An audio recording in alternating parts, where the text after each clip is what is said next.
FlipBiz chat with Tawana Brown Smith starting in a week. And we'll teach you guys how to do this. And I was about to ask about that new chat that you guys are starting about. Uh-huh. But I'm gonna get to that a little bit later. But I gotta ask this. So basically, this Flipboard is like anyone can create their own magazine, basically, in a sense that showcases what's going on with like behind the scenes of their business per se. Is that correct too? Yeah, so there's two ways of doing it. You can do it for fun, enjoyment, and just curate other people's content and have a good time with it. Like many curators, like Bia Valley, for instance, one of my favorite ones out there. She curates on her travels. She just went to Ibiza and she created this fabulous magazine, which I'm going to share here later on after the chat, about Ibiza, what to do, where she went, what she saw. So, people do it for fun. And then people do it for business. So I would start, like I said, with your passion. Okay, that's very cool. So now, of course, since this is a show about finding out what inspires people to succeed, did you face any doubts in building your business? Well, you guys building your business to where it's at right now, and if so, how did you overcome those doubts? Well, every day's a new doubt, Shabal. Well, one day you're swimming in business and the next day you don't have anything, right? So you constantly have to be creative to keep finding ways to get new business and connecting with new people. But I think the best way to overcome challenges is to find people that are in the same boat as you, talk to them and find out what they did. It's like I have a mentor that tells me pick their brains clean. You've got to find out what they're doing and, learn from them. So a lot of what I do is eternal learning. I consider I'm always going to be a student. I'll never know enough. Wow, that's really interesting. So now I guess we're going to chat about what you mentioned, the Flipboard chat that you guys are starting next week. Can you share with us about what inspired you to start that chat?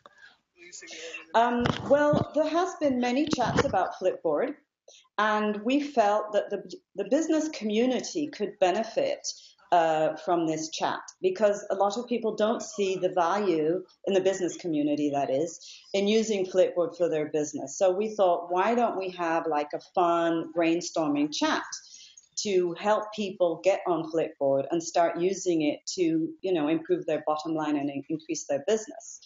So that's what prompted us. So Tawana, who's very experienced in the travel market and who's traveled all over the place, and also she's a video star herself. I mean, she has her own video show. She approached me, and I thought, wow, why don't we do this? I mean, there's a need out there. Why don't we just make it a fun chat, like so many that we've been to, and just address the needs that people have about learning Flipboard? So that's how it got started. Wow. Okay. Yeah. We haven't That's actually started yet. That's next week, but I hope you'll all come. awesome. So basically, I mean, because here's what I'm noticing that there's a lot of people. I mean, there's a lot of Twitter chats that's starting up, immediately, which is really Mhm. cool. So what so what so what is the process of of doing a Twitter chats, like the process in planning a Twitter chat? Well, the first thing we did was set a goal and an objective to see what we wanted out of this chat. This one is more geared towards business. There's been many Twitter chats that have been very successful in the past, which are good ones like Flipboard Chat, which are geared more towards enjoying Flipboard and curating. So, I felt that, we needed more to go towards the brands, right? Towards the clients. So we created this chat to address the business community, and we want them to feel comfortable, not intimidated by Flipboard. Because we also noticed that there was a lot of intimidation. Well, we can't do this. We don't know. And no, we don't have time. So we want to make it easy for everyone. So from there on, we thought, what are the concerns of our business community, right? So we wrote down some questions and we figured out which target market we wanted to go after. Which verticals in this community benefit from Flipboard. Flipboard is a very high class platform, so we want to keep that organic, elegant, sophisticated look about the magazine. So we want to go after people and teach them, how to use it, and hopefully keep the integrity that Flipboard already has of addressing, classy content. Yeah, I So, mean, it is important, for any business to be as transparent as possible, especially, mhm. in social media per se. So the question is, who in your mind is doing well with social media in engaging with the audience and building trust per se? Oh, you in particular, you're a nice guy. You're great. Zalka, Madeline Sklar, An Nguyen, Jeff Dagley. I'm really not good on camera, so I can't come up with everyone at once, but there's so many mentors and so many good examples I've had of Twitter chat hosts that are amazing. They're going to come to me later tonight at 3 in the morning when I'm sleeping, I'm sure. But, there's so many good examples out there of Wow. people to follow. Yeah. In fact, Twitter chats are the best way to make connections. And there's been so many good people out there over the years. Yeah, I definitely agree. I mean, it is true because of the fact that, Twitter chats really, it's one way to to build a community and also, Hmm. make friends per se because it's just one of those things where any business really can understand, their customers through to Twitter chats as well. So Yeah, what do you think? absolutely. So why do you think not many people or businesses are using Twitter chats?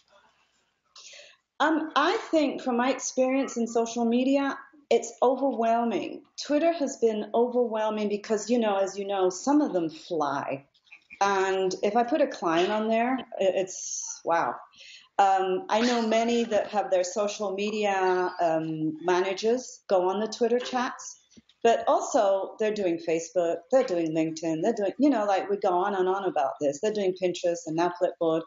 It's overwhelming. So they have to pick and choose where their money is best spent. And for a lot of people, for a lot of brands, sometimes it's best spent in their comfort zone, which is usually advertising or blogging. Yeah.